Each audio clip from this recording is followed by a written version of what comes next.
Alumba ng DWIC Davao 98.7. Ang DWIC Davao 98.7 ay nagsasapawan ng DWIC 882 kHz AM sa pamagitan ng Dennis Antenor, pati yung Daryl Justin, sapagkat yung karambola at Tony Trixie Cruz ang Resconda Banal Seeking Pinoy, Joel Laksamanal at yung Dari Galon.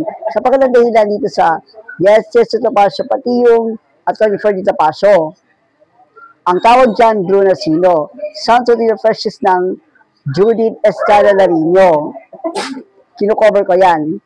Ang DWIC Davao 90.7 ay nagpapaso daw sa DWIC 82 kHz AM at Aliw Channel 23. Dahil dito, ang konversyon sa Dennis Antenor Jr.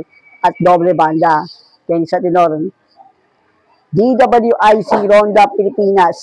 Dennis Antenor, palusot ang ngiti sa DWIC Ronda Pilipinas, Dennis Antenor. Yan, yung sabi kong DWIC Ronda Pilipinas, Dennis Antenor.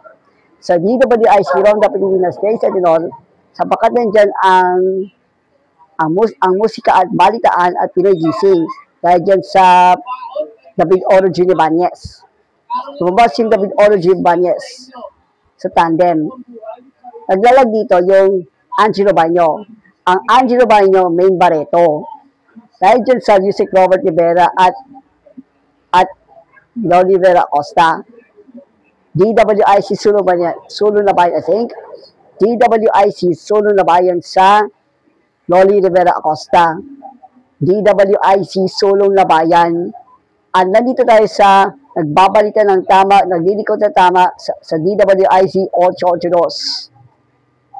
Yun ang DWIC Davao 98.7. Ang mabas dito, DWIC Legazpi 92.3, DWIC Dagupan News Radio 89.3, sapagkat Home Radio 97.9, yung Bragi Braganza. Lumabas yung Dennis Antenor, I choose DWIC 882 kHz AM dahil dito. Ang may dahilan, may Ronda Pilipinas, tsaka DWIC Karambola. And closest accounted to you as establishment of place, the place, ang may dahilan sa kababastusan na Atty. Trixie Cruz Angeles. DWIC Davao 98.7.